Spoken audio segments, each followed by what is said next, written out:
কারীম সাল্লাল্লাহু আলাইহি ওয়াসাল্লাম বলেছেন যে জিলহজ মাসে প্রথম দিন দিয়া 9 তারিখ পর্যন্ত যারা নফল রোজা রাখে, একটা রোজার ফজিলত করতে আল্লাহ তাআলা 1 বছরের সওয়াব আমল রাখছেন। এই রোজার উপর নফল যারা আদায় করবে এই ফজিলত তারা পাবে।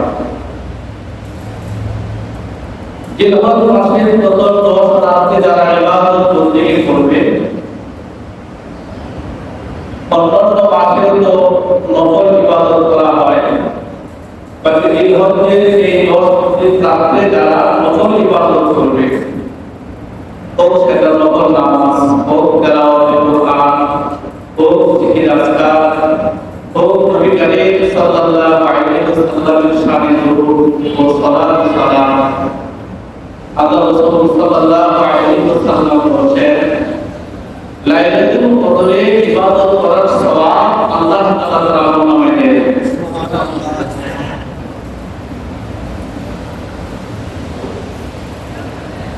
তাহলে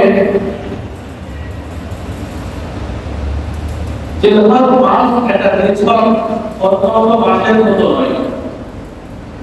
জিলহজ মাসটা অতি গুরুত্বপূর্ণ একটা মাস, আশীর্বাদের মাস, এবং এই মাসের প্রথম দিক দিয়ে যে আমলগুলো করেছে এর মধ্যে আরেকটা উল্লেখযোগ্য আমল হলো বান্দা অধিক পরিমাণে আল্লাহ তাআলা মহত্ব বর্ণনা করবে। তাকবীর, তাহলিল, তাহমিদ, তাসবিহ এগুলো বান্দা অধিক পরিমাণে করবে। চলতে ফিরতে, হাঁটা চলা করতে, শয়নে, বসা অবস্থায় যখনই সুযোগ হয় তখনই অধিক পরিমাণে তাসবিহ সুবহানাল্লাহ করবে, তাহমিদ আলহামদুলিল্লাহ করবে। এভাবে আল্লাহর মহত্ব, তাকবীর, আল্লাহু আকবার বলবে। সর্বোপরি যখনই সময় হবে রাস্তাঘাটে, বাজারে, ঘরে, বাহিরে বেশি পরিমাণে আল্লাহ তাআলা হামদ নামক বাক্যগুলো পাঠ করবে। এভাবে আল্লাহু আকবার, আল্লাহু আকবার, লা ইলাহা ইল্লাল্লাহ, আল্লাহু আকবার, আল্লাহু আকবার, ওয়া লিল্লাহিল হামদ। এগুলো বেশি পরিমাণে বলা। শুধুমাত্র ঈদের আগের দিন থেকে পড়বে এরকম না, যখনই সময় শুরু হয় অধিক পরিমাণে এই বাক্যগুলো পড়া। সাহাবায়ে-কেরাম যখন জিলহজ মাস আসতো বাজারে, রাস্তাঘাটে অধিক পরিমাণে এই তাকবীরগুলো পড়তেন। আল্লাহু আকবার, আল্লাহু আকবার, লা ইলাহা ইল্লাল্লাহ, আল্লাহু আকবার, আল্লাহু আকবার, ওয়া লিল্লাহিল হামদ। কত পড়তেন না, বাজারে গিয়ে কত সময় নষ্ট করতেন না। যতটুকু প্রয়োজন ছিল থাকতো ততটুকু প্রয়োজন ছেড়ে আবার নিজ জায়গায় চলে আসতেন, বাড়িতে চলে আসতেন, মসজিদে চলে আসতেন। কিন্তু যতক্ষণ বাজারে থাকতেন, রাস্তায় থাকতেন, জবানে কোনো অনর্থক থাকতো না, জবানে কোনো অতিরিক্ত কথা থাকতো না। সব সময় তাদের জবানে থাকতো আল্লাহ তাআলার তাকবীর, আল্লাহ তাআলার প্রশংসা। সব সময় বলতেন আল্লাহু আকবার, আল্লাহু আকবার, লা ইলাহা ইল্লাল্লাহ, আল্লাহু আকবার, আল্লাহু আকবার, ওয়া লিল্লাহিল হামদ। এই ছিল সাহাবায়ে-কেরামের আমল। জিলহজ মাসের শুরু দিক দিয়ে 10 দিন, এই 10 দিনে আল্লাহ তাআলার কাছে অনেক গুরুত্বপূর্ণ। বিশেষ করে জিলহজ মাসে আল্লাহ তাআলার মহান বিধান, অনন্য বিধান হজ। জিলহজের যে হজ পালন করা জিলহজ মাসে হয়। আমরা যারা হজ পালন করি না বা যেতে পারি না কোনো কারণে, আমাদের উচিত যারা হজ পালনের জন্য গমন করেছেন তাদের জন্য 3টা কবিরা আল্লাহ তাআলার আরাধনায় লিপ্ত থাকা, ইবাদতে লিপ্ত থাকা এবং আল্লাহ তাআলার কাছে সাহায্য চাওয়া, তৌফিক চাওয়া, যেন আল্লাহ তাআলা আমাদেরকেও বাইতুল্লাহ জিয়ারতের তৌফিক দান করেন। তো জিলহজ মাসের আরেকটা গুরুত্বপূর্ণ আমল হলো কুরবানি করা। কুরবানি এটা খুবই গুরুত্বপূর্ণ একটা আমল, ওয়াজিব বিধান। কুরবানি আল্লাহ তাআলা যুগে যুগে প্রত্যেক উম্মতের উপরে এই কুরবানিকে আল্লাহর পক্ষ থেকে ওয়াজিব করে দেওয়া হয়েছে।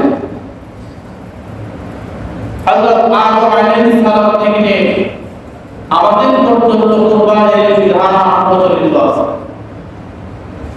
এটা কোনো বাড়ানোর বিষয় নয়, বরং আল্লাহ কর্তৃক নির্দেশিত, নবী করিম সাল্লাল্লাহু আলাইহি ওয়াসাল্লামের প্রদর্শিত তার যে বিধান হলো এই কুরবানি পালন করতে হয়। কুরবানির বিধান আমাদের পালন করতে হবে।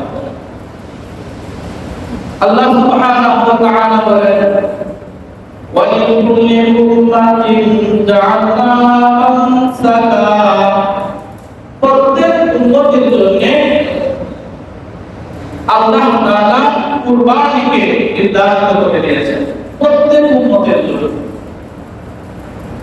ওয়া লিকুল্লি উম্মাতিন জাআলনা মানসাকা, আল্লাহ বলেন প্রত্যেক উম্মতের জন্য, প্রত্যেক জাতির জন্য আমি কুরবানি করাকে, পশু জবাই করাকে আমি আল্লাহ তাআলা নির্ধারিত করে দিয়েছি। কেন? লিয়াযকুরু ইসমাল্লাহি আলা মা রাযাকাহুম মিন বাহিমাতিল আনআম। কুরবানি আল্লাহ তাআলা কেন নির্ধারিত করে দিয়েছেন? আল্লাহ বলেন যাতে তারা আল্লাহর দেয়া চতুষ্পদ আল্লাহ তাআলা প্রদত্ত যে জন্তু আছে, পশু আছে, এই পশু এই জন্তুগুলো জবাই করার সময় তারা যেন আল্লাহর নাম উচ্চারণ করে। সুবহানাল্লাহ। ফাইলাহুম ইলাহুম ওয়াহিদ ফালাহু আসলিমু। তারপর আল্লাহ বলেন যে বান্দা পশু জবাই করার সময় নাম উচ্চারণ করবে, তার আল্লাহর নাম উচ্চারণ করবে। কেন? ফাইলাহুম ইলাহুম ওয়াহিদ, তোমাদের রব, তোমাদের আল্লাহ কেবলমাত্র একজন, এক আল্লাহ। আল্লাহ ছাড়া অপর কোন ইলাহ নাই। তোমাদের রব কেবলমাত্র একজন। ফালাহু আসলিমু, অতএব তার কাছে তোমরা নিজেদেরকে সমর্পণ করো, নিজেদেরকে আত্মসমর্পণ করো। তার এই আত্মাধীন হও, তার আত্মবহ হও, আল্লাহ অনুসরণ করো, আল্লাহ যা বলে তা মানো। অবশ্যই মুমিন আল্লাহ বলছেন সুসংবাদ দেন ওই সমস্ত লোকদেরকে যারা বিনয়মনত হয়ে একান্ত চিত্তে নিজেকে ছোট করে আমি আল্লাহ তাআলার হুকুমগুলোকে যারা বিনয়ভাবে পালন করে তাদেরকে সুসংবাদ দান করেন। সুবহানাল্লাহ। তার মানে এই কুরবানি এটা নতুন কোনো কিছু নয়, এটা বাবা আদম থেকে নিয়ে প্রত্যেক নবীর উম্মতকে আল্লাহ তাআলা এই কুরবানির বিধান দিয়েছেন। তাই ধারাবাহিকতায় আমাদেরও এই কুরবানি দিতে হয়। নবী করিম সাল্লাল্লাহু আলাইহি ওয়াসাল্লাম কুরবানির বিষয়ে ইরশাদ করেছেন যে কুরবানি করতে হবে কেবলমাত্র আল্লাহ তাআলা সন্তুষ্টির জন্য। তার সন্তুষ্টি আল্লাহর সন্তুষ্টির জন্য হতে হবে। কোন ব্যক্তি বিশেষের সন্তুষ্টির জন্য কোন মানুষ কাজ করবে, কে খুশি হবে, এই জন্য আল্লাহ তাআলা এই কুরবানিকে দেন না। এবং কুরবানি দিতে হবে একমাত্র আল্লাহর সন্তুষ্টির জন্য। নবী করিম সাল্লাল্লাহু আলাইহি ওয়াসাল্লাম যখন কুরবানির আলোচনা করতেছিলেন, সাহাবায়ে কেরাম নবীকে জিজ্ঞাসা করলেন, মা হাযিহিল আযওয়াহি ইয়া রাসূলুল্লাহ, হে আল্লাহর রাসূল কুরবানির তাৎপর্য কি? কুরবানির গুরুত্ব কি আমাদেরকে বর্ণনা করেন। নবী করিম সাল্লাল্লাহু আলাইহি ওয়াসাল্লাম বলেন সুন্নাত আকিকুল ইব্রাহিম, কুরবানি হলো তোমাদের পিতা হযরত ইব্রাহিম আলাইহিস সালামের একটা ঐতিহ্য আদর্শ। সুবহানাল্লাহ। হযরত আদম থেকে নিয়ে কুরবানি ধারাবাহিকতা আসছে, কিন্তু আমরা যে কুরবানি দিচ্ছি এই কুরবানিটা আসছে আমাদের জাতির পিতা হযরত ইব্রাহিম আলাইহিস সালামকে। ইতিপূর্বে এই কুরবানির পদ্ধতি ছিল ভিন্ন, বাকি কুরবানির বিধান ছিল প্রত্যেক যুগে যুগে, কিন্তু কুরবানি দেওয়ার পদ্ধতি নিয়ম ছিল কি ভিন্ন ভিন্ন। হযরত আদম আলাইহিস সালাম থেকে নিয়ে হযরত ইব্রাহিম আলাইহিস সালামের পূর্ববর্তী যে জাতি ছিল উম্মত ছিল তাদের বেলায় কুরবানির বিধান ছিল একরকম, পদ্ধতি ছিল একরকম, আর হযরত ইব্রাহিম আলাইহিস সালাম থেকে নিয়ে বর্তমান পর্যন্ত কুরবানির বিধান হলো একরকম। আগের আর পরের বিধানের পার্থক্য কি? আগের বিধানের পার্থক্য ছিল কোনো কিছু নিয়ে মতানৈক্য হলে আল্লাহর বিধান অনুযায়ী কুরবানি করো। তখন কুরবানি করতে হলে যার কাছে প্রত্যেক প্রিয় বস্তু যেটা, যে জিনিসটাকে তিনি সবচেয়ে বেশি ভালোবাসে ওই জিনিসগুলোকে পাহাড়ে অথবা কোনো টিলার মধ্যে রেখে আসেন। যার কুরবানিকে আল্লাহ পছন্দ করতেন, গ্রহণ করতেন, কবুল করতেন,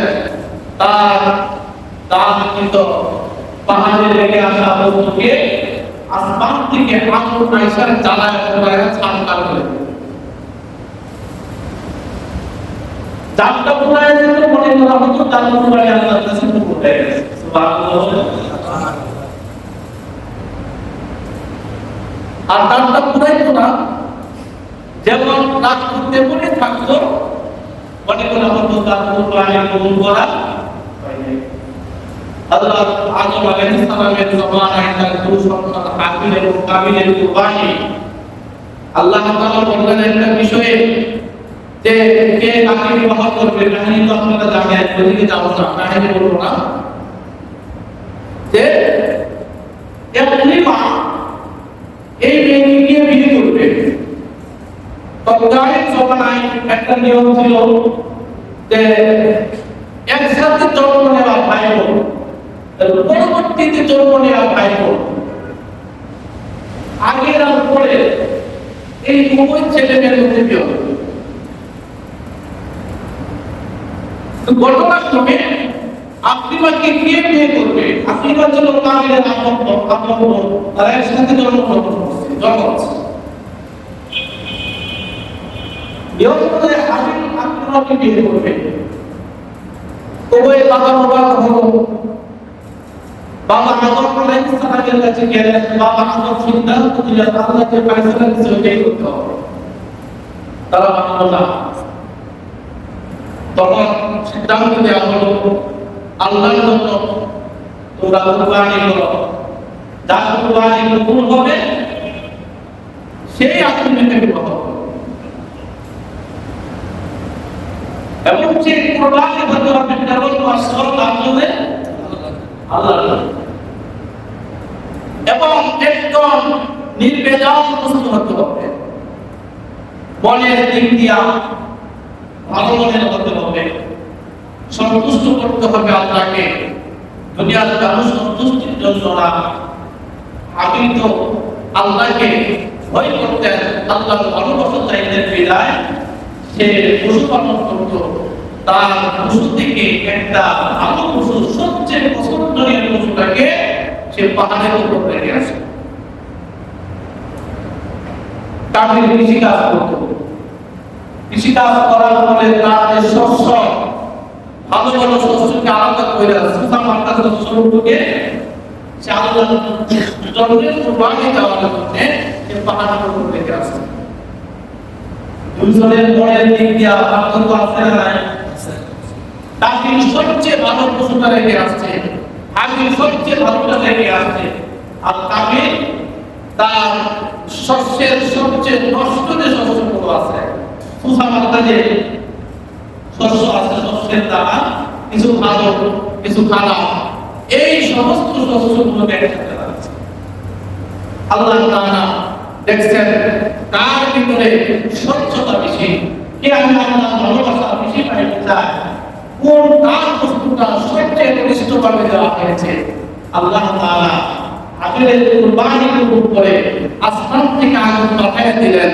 আগুন আইসা হাবিলের রেখে দেওয়া পশুটাকে জ্বালায় পোড়ায়া চারখাত করে চলে গেছে। হাবিলের বস্তুটা যেমন ছিল তেমন রয়ে গেছে। বোঝা গেল হাবিলের কুরবানি কবুল হয়েছে, হাবিলের কুরবানি কবুল হয় না। এইভাবে আল্লাহ তাআলা বান্দার কুরবানিগুলো দিয়ে থাকে এবং বান্দার কুরবানি কবুল হয়েছে কিনা এইভাবে তৎকালীন সময়ে প্রকাশ্যে বলে দেওয়া হয়। বর্তমানে তো প্রকাশ্যে বলে দেওয়া হয় না, আগে সাথে সাথে বলে দেওয়া হয়। আগে একটা নিয়ম চলে গেল তো যে বস্তুগুলো চালাইতো, কিন্তু এগুলো কোনো কিছু খাওয়া যেত না। কুরবানির কোনো কিছু কি করা যেত না, খাওয়া যেত না। আর বর্তমানে আমরা কুরবানি দেই, হযরত ইব্রাহিম আলাইহিস সালাম থেকে বর্তমান পর্যন্ত কুরবানির ধারাবাহিকতা আল্লাহ তাআলা আমাদের উপর যে রহমত করেছেন, কুরবানির বস্তুটাকে আল্লাহ কবুল করেন। এই কুরবানির বস্তুগুলো বান্দার জন্য খাওয়া হালাল করে দিয়েছেন। সুবহানাল্লাহ। কুরবানির বস্তু খাওয়া কি করে দিয়েছেন? হালাল। নবী করিম সাল্লাল্লাহু আলাইহি ওয়াসাল্লাম বললেন, সুন্নাত আবিকুম ইব্রাহিম, কুরবানি হলো তোমাদের পিতা ইব্রাহিম আলাইহিস সালামের সুন্নাত। ইব্রাহিম পয়গম্বরের আদর্শ, সুতরাং তোমরা কুরবানি করো।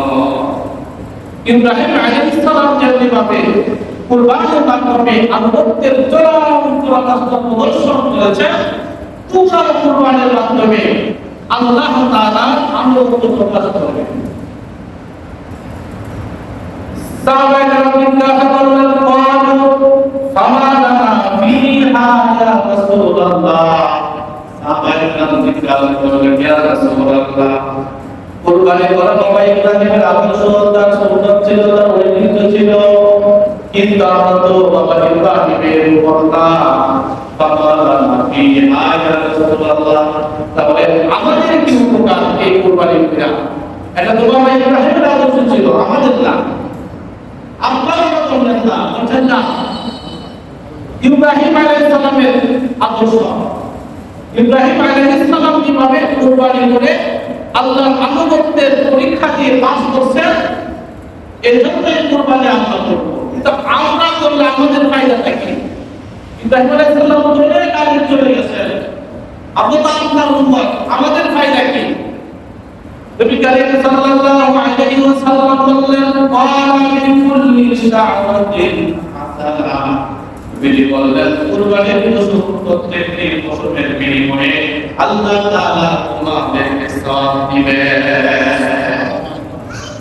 হতে পারে ইব্রাহিম নবীর আদর্শ, তোমরা যদি আদর্শ পালন করো তাহলে কুরবানির যে পশুর পশম আছে, এক একটা পশমের বিনিময়ে আল্লাহ তাআলা একটা করে সওয়াব তোমাদের আমলনামায় দিয়ে দিবেন।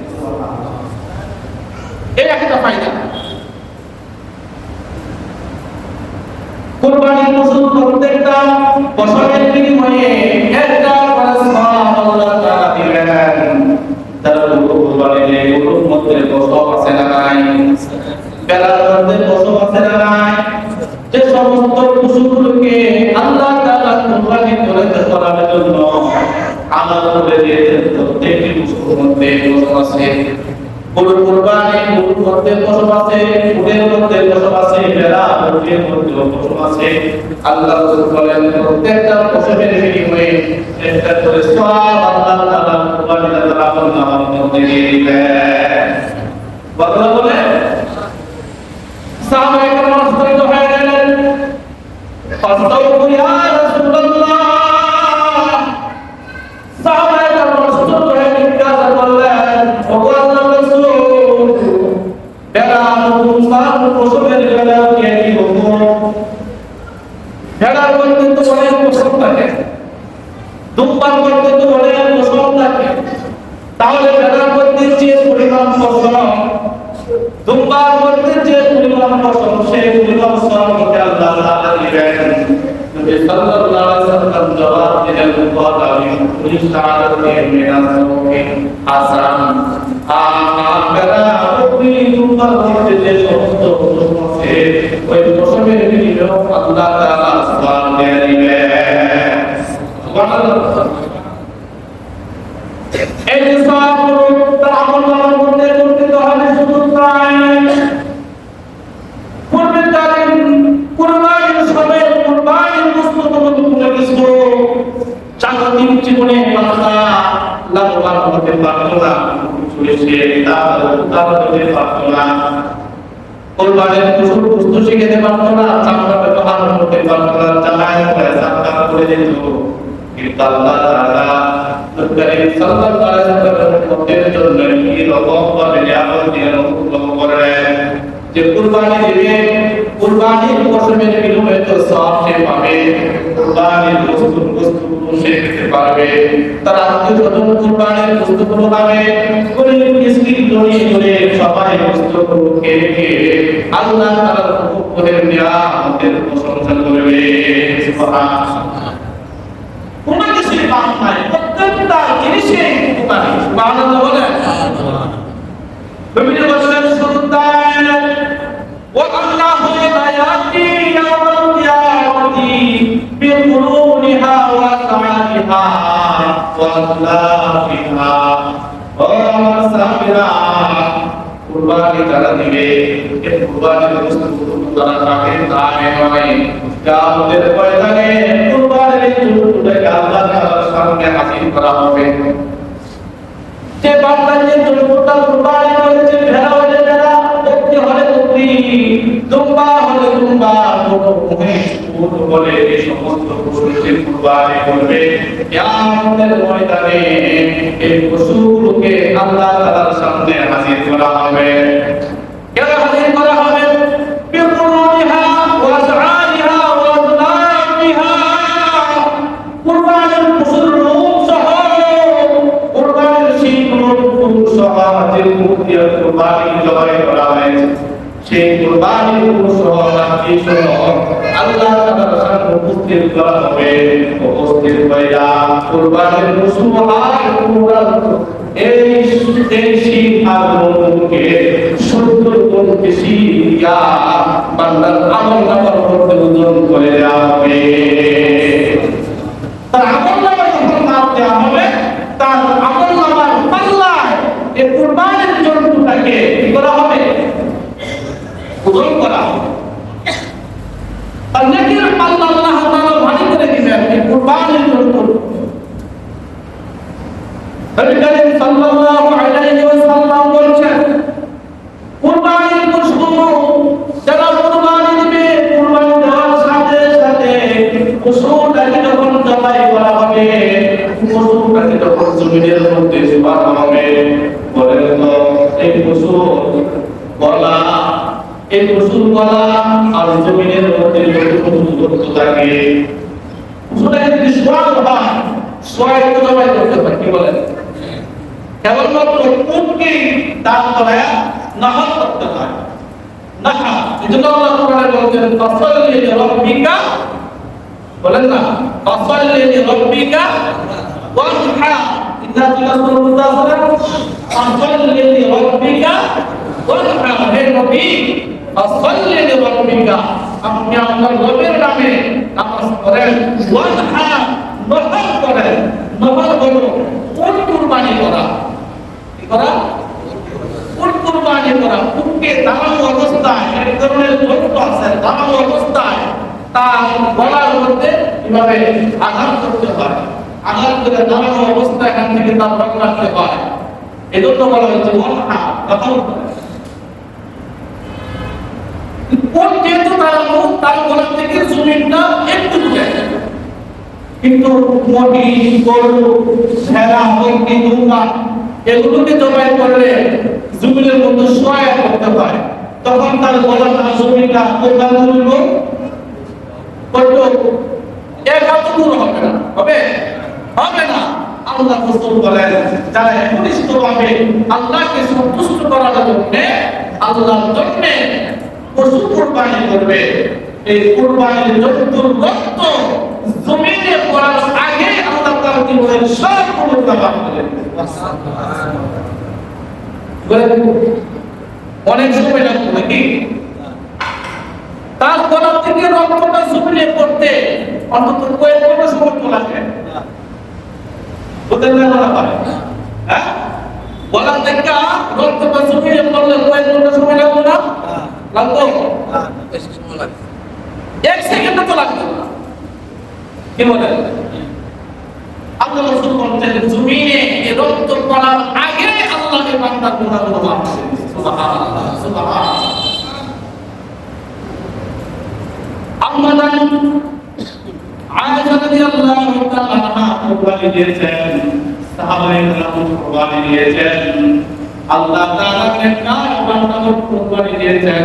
আল্লাহ রাসূল সাল্লাল্লাহু আলাইহি সাল্লামকে হযরত ফাতিমা জাহরা রাদিয়াল্লাহু তাআলা আনহা নবী সাল্লাল্লাহু আলাইহি সাল্লাম ফাতিমাকে বললেন, ফাতিমা কুরবানির সময় চলে এসেছে, কুরবানির জন্তুগুলো যেখানে আছে সেখানে তুমি মূর্তি নিয়ে চলে আসো, খুব দান করে নিয়ে আসো। কি দান করতো? খুব কুরবানির জন্তু জবাই করলে খুব লাগতো না? এই যে এখন দেখলে তোমরা বলে শুনে দেখো তাহলে কোনো না সুবিধা করতেই তো নাকি করবেন না?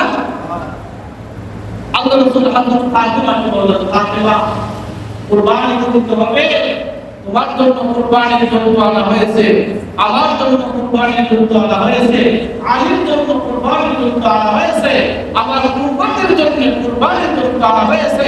জন্তুগুলো জবাই করতে হবে, খুন ভাগ করে নিয়ে আসো। সুবহানাল্লাহ। হযরত ফাতিমা খুব রাগ করলেন আর বললেন, ফাতিমা তোমার জন্তুটা যখন কুরবানি করা হবে, জবাই করা হবে, তখন তুমি তোমার জন্তুর পাশে দাঁড়ায় থাকবা। সুবহানাল্লাহ। ফাতিমা কি বলতেছেন? তোমার জন্তুটা যখন জবাই করা হবে, তোমার জন্তুটার পাশে জবাই করার সময় তুমি কি করবা? পাশে থাকবা। পাশে থাকলে কেন? দেখলে মায়া লাগবে। কি লাগবে? মায়া লাগবে, অন্তরে আল্লাহর ভয় থাকবে। এই যে মায়া, এই যে মহব্বত, এই মহব্বতটা আল্লাহ তাআলা তোমাকে দিয়ে দেবে। সুবহানাল্লাহ। আর ফাতিমা তোমার জন্তু যখন জবাই করা হবে, তুমি জন্তুর পাশে দাঁড়ায় থাকবা। কেননা তোমার জন্তুটা যখন জবাই করা হবে, তোমার জন্তুর রক্তটা জমিনে পড়ার আগে তোমার গুনাহ আল্লাহ তাআলা মাফ করে দিবেন। যখন এই হাদিস নবীজি বলছেন, আর যখন জানতে পারছেন এই প্রসঙ্গে পশুর রক্ত জমিনে পড়ার আগে গুনাহ ব্যক্তি দেখতেছে, তার মনে একনিষ্ঠ ভাব যে আল্লাহর সন্তুষ্টির জন্য কুরবানি দিচ্ছি, যেহেতু আল্লাহর সন্তুষ্টির জন্য কুরবানি দিচ্ছি, এই জন্তুর রক্ত মাটিতে পড়ার আগে আল্লাহ মাফ করে দিবে, মনে তখন একটু শান্তি আসবে। হ্যাঁ, গুনাহ মাফ করতেছে, তাই না? সাহাবায়ে কেরামের সম্পর্কে নবী যখন বললেন, ও ফাতিমা জন্তুর পাশে দাঁড়ায় থাকবা, তোমার জন্তুটাকে জবাই করা হলে তুমি দাঁড়ায় দেখবা, তোমার জন্তুর রক্ত জমিনে পড়তেছে, কিন্তু করার তোমার গুনাহ মাফ হয়ে যাবে। সাহাবায়ে কেরামদের বলেন, নবী কি সুন্দর বাণী বললেন। সাহাবাদের মধ্যে প্রসিদ্ধ একজন সাহাবী হযরত আবু সাঈদ আল-খুদরি রাদিয়াল্লাহু তাআলা আনহু, বিশেষ মর্যাদাবান একজন সাহাবী, তিনি বললেন, ইয়া রাসূলুল্লাহ, জন্তুর রক্ত পানিতে পড়ার আগে গুনাহ মাফ হয়ে যাবে, এই সওয়াব, এই মর্যাদা কেবলমাত্র আপনার পরিবারের জন্য, আপনার আহলে বায়াতের জন্য নাকি আরো অন্য কারোর জন্য? সুবহানাল্লাহ। হুজুর গুনাহ মাফ হবে শুধু আপনার পরিবারের জন্য এই বৈশিষ্ট্য, যার জন্য ফাতিমা বলতেছেন, ফাতিমা জন্তু জবাই করলে পাশে দাঁড়ায় থাকবা, এই জন্তুর রক্ত পানিতে পড়ার আগে গুনাহ মাফ হয়ে যাবে। ইয়া রাসূলুল্লাহ, এই যে মর্যাদা, এই যে ফজিলত, এটা কি শুধু আপনার পরিবারের জন্য নির্ধারিত, আপনার আহলে বায়াতের জন্য ফজিলত আছে, নবীজি বললেন না, আমার পরিবারের জন্য নির্ধারিত না, বরং আমার সমস্ত উম্মতের জন্য নির্ধারিত। আমার উম্মত যখনই কুরবানি করবে, পাশে দাঁড়ায় থাকবে, একনিষ্ঠভাবে কুরবানি করবে, আমার উম্মতের কুরবানির পশুর এই রক্তটা মাটিতে পড়ার আগে আমার উম্মতের গুনাহ মাফ করে দেয়। তার মানে কুরবানি করলে সওয়াব আছে না নাই? আল্লাহ তাআলা বলেন এই যে ফজিলত, এই যে মর্যাদা, এটা কখন হবে? আমি আল্লাহ তো বান্দার থেকে এই বস্তু চাই না, বস্তু তো আমি আল্লাহ চাই না। আল্লাহ চায় আল্লাহ চায়। নবী করিম সাল্লাল্লাহু আলাইহি ওয়াসাল্লাম বলেছেন যে কুরবানির দিন আল্লাহ তাআলার সবচেয়ে প্রিয় ওই আমল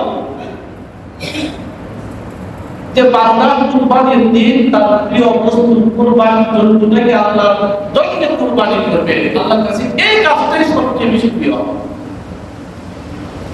আল্লাহ বলেন এই জন্তুর আমি নেই না, এই জন্তুর বস্তু আমি খাই না, তোমরাই খাও।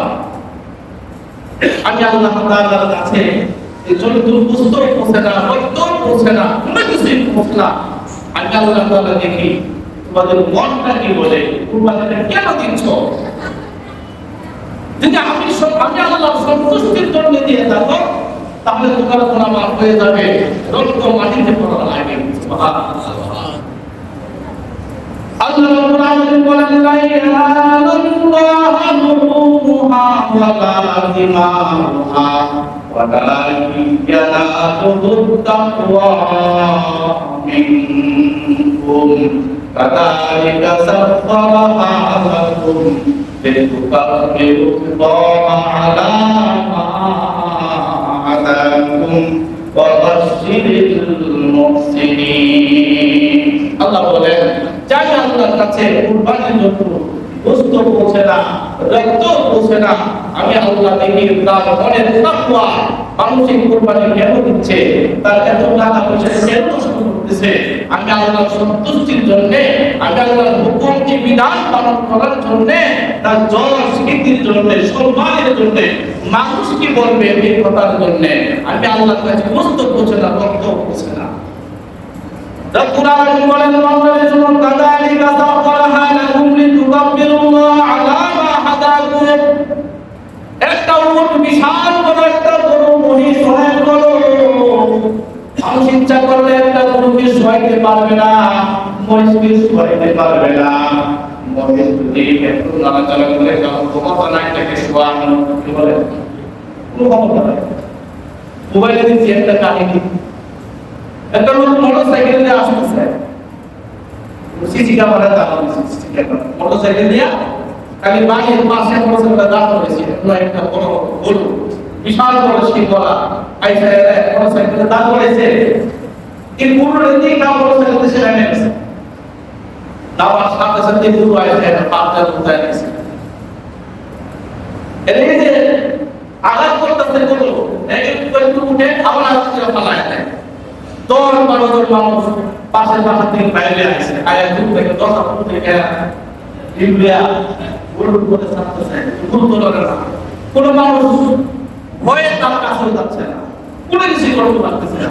তখন মনে হইল কুরবানির পশু দুইটা মানুষের হয়ে যাচ্ছে দয়া নাই, এত বড় মানুষ তার চোখের সামনে একটা মানুষের পাড়ায় মারাইতেছে, কোথায় মারাইতেছে, এত বড় মানুষ দাঁড়ায় দাঁড়ায় আওয়াজ করতেছে, কিছু করতে পারতেছে না।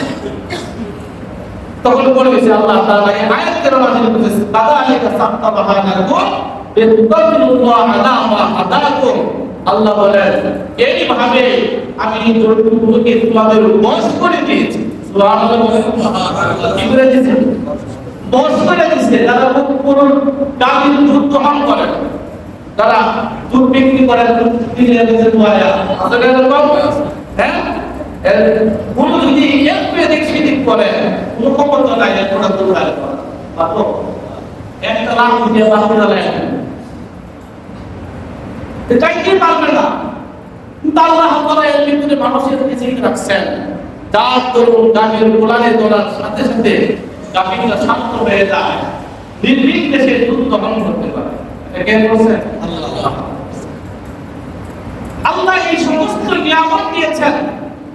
আল্লাহ তাআলা বলছেন কেন দিছি যেন তোমরা আমি আল্লাহ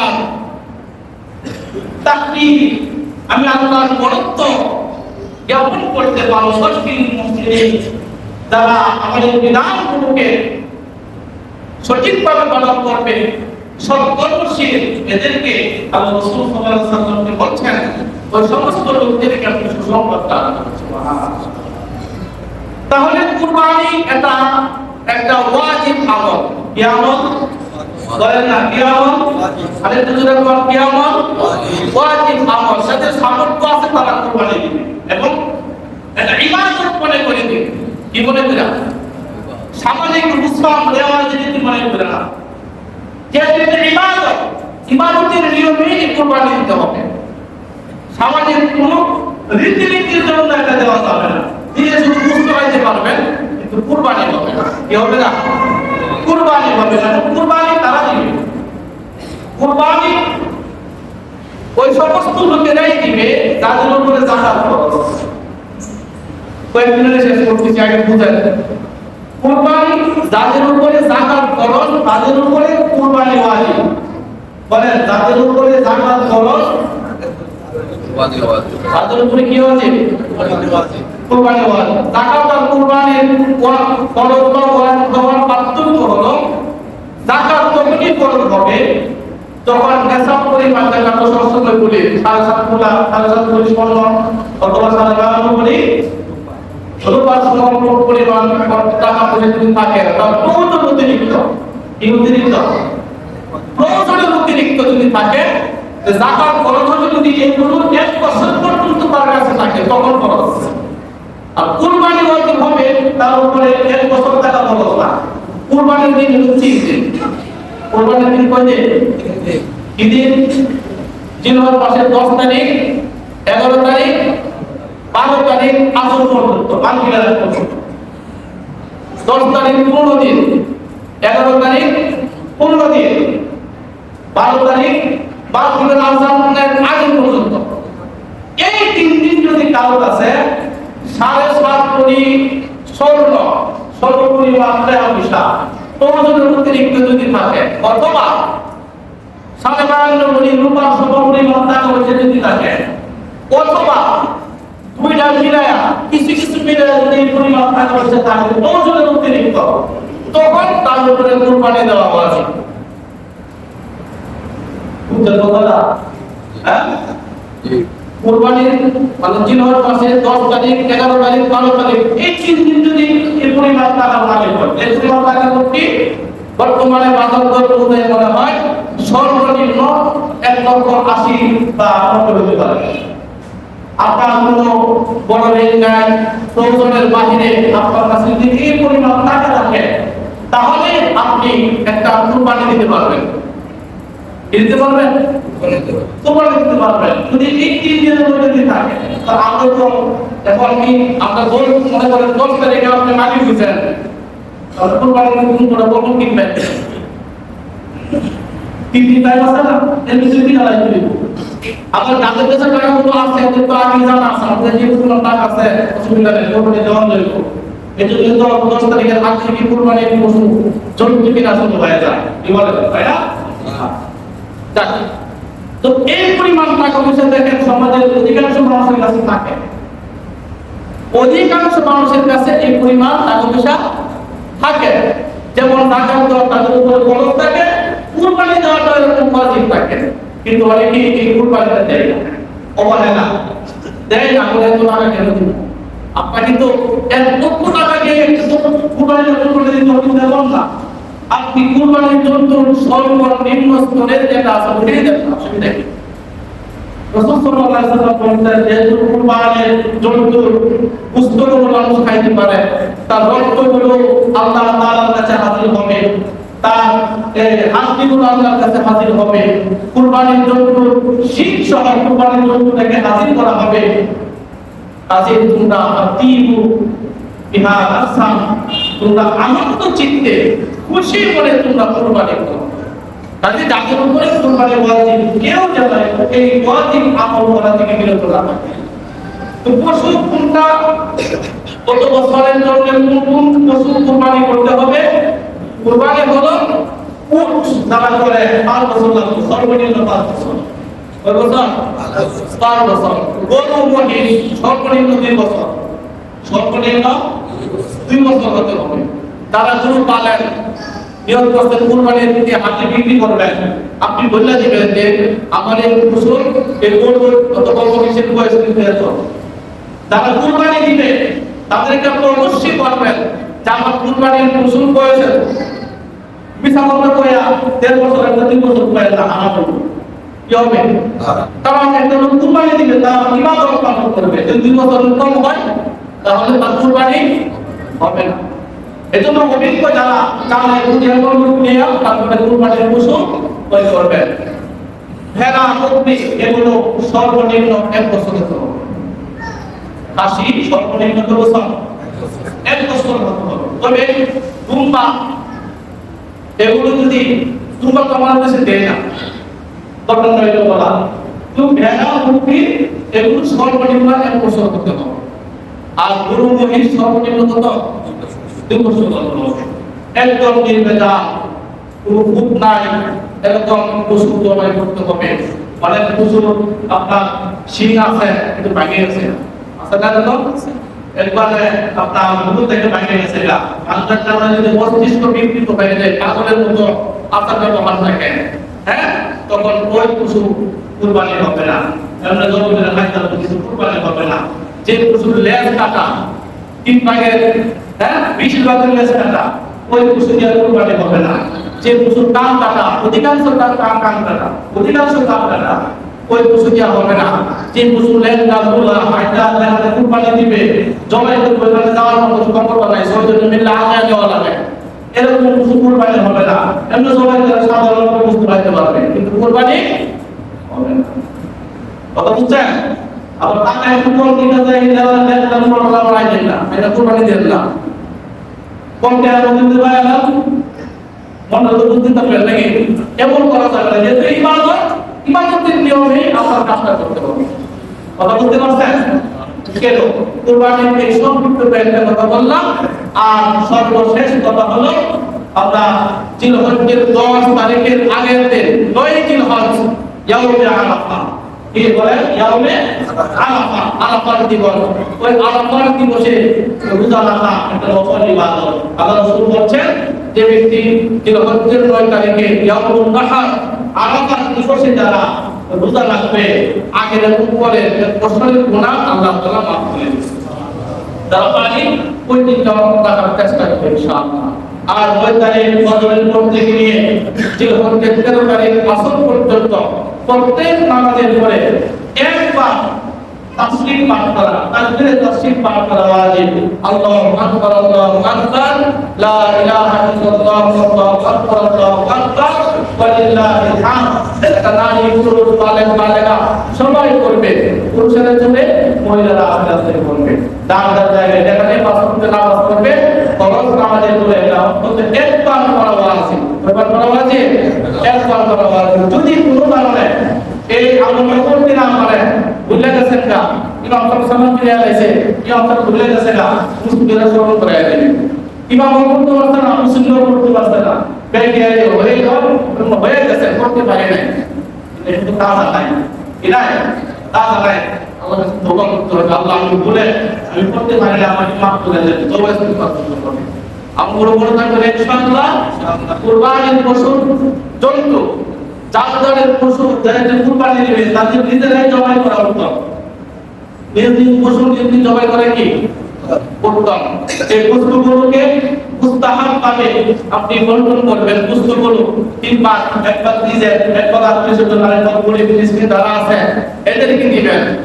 কেউ যদি পানি কিনে দিতে আপনি একলা খাবো, খাইতে পারবেন, জায়েজ আছে, তাহলে দিব না। একলা খাবো, গরিব মানুষদের দিতাম না, আত্মীয়স্বজন কেউ দিতাম না, আমার একলাই লাগবে, একটা গুলো একলা খাবো। এ যদি মনে করে খাইতে হবে, খাইতে পারবো, জায়েজ আছে। কিন্তু আমি বললাম একটা কথা আছে, আছে না নাই? আছে না? এরকম তো ছোট কথা আবার আসেনি। এত বড় করে একটা খেয়াল এখন তার আত্মীয়স্বজন আছে, গরিব মানুষ আছে না, এরা দেওয়া দরকার না, এদেরকে আপনি দিবেন। না দিলেও কিন্তু আমি একটা নতুন কিন্তু লাগতে পারবো। আর যে কোনো মিলে বেশি খাইতে হবে, সবাই দিয়া যেহেতু আল্লাহ সন্তুষ্টির জন্য তুমি পাঁচটি দিলে আল্লাহ সন্তুষ্ট হবে না, হবে। কুরবানির পশু কোনো কিছু বিক্রি করা যাবে না। যারা কুরবানি দিবে ওনারা কোনো কিছু বিক্রি করতে কইরা আমাদের কোনো নিজেরা বহন করতে পারবে না। অনেক সময় ওই যে চামড়া বিক্রি করে টাকা নিজেরা খাইতে পারবে না, গরিব বেঁচে যাবে। কথা বুঝতে পারছেন? কুরবানির জন্য কাটার জন্য যে সমস্ত শ্রমিক আনেন, কুরবানি কাটতে জন্তু কাটতে পারলে হ্যাঁ, এদেরকে পারিশ্রমিক হিসেবে পুস্তক দেওয়া যাবে না, টাকা দিবেন। কি দিবেন? টাকা দিবেন। যদি কয় না আমরা পুস্তক দেওয়া লাগবে, এর দরকার নাই। পুস্তক দিয়ে নিবাই সাধারণ মানুষের যেভাবে দিবেন এইভাবে আপনি আপনার মতো করে দিয়ে দেবেন, কিন্তু পারিশ্রমিক দিয়ে না, পারিশ্রমিক দেওয়া যাবে না। কুরবানির পশু দাঁড়াতে জবাই করে কি বলেন? আপনার পশু আপনি জবাই করে উত্তম, এবং যারা জবাই কুরবানি দিবে তারা পাশে টাকা উত্তম, কাছে টাকা যদি নিজে দিতে পারে তো দিব, আর যদি কাউকে দিয়ে করা লাগে তাহলে তারা পারিশ্রমিক দেওয়া লাগে, ওটা যায় ওটা কি ওটা যায় তাহলে পারিশ্রমিক দেওয়া লাগে। এটা বলে এটা কোনো সময় এটা দয়া না, যে জবাই করবে এর কিন্তু এখানে জবাই করার কোনো কাজে নাই, তা আপনি তাহলে আপনার এখানে কাজ করার জন্য নিয়ে আসছেন, এই জন্য তাহলে পারিশ্রমিক দিতে হবে। পারিশ্রমিক পাওয়ার কোনো কিছু দেওয়া যাবে না। আল্লাহ তাআলা আমাদের সবাইকে সঠিকভাবে কুরবানি দেওয়ার তৌফিক দান করুন। সবাইকে আমিন।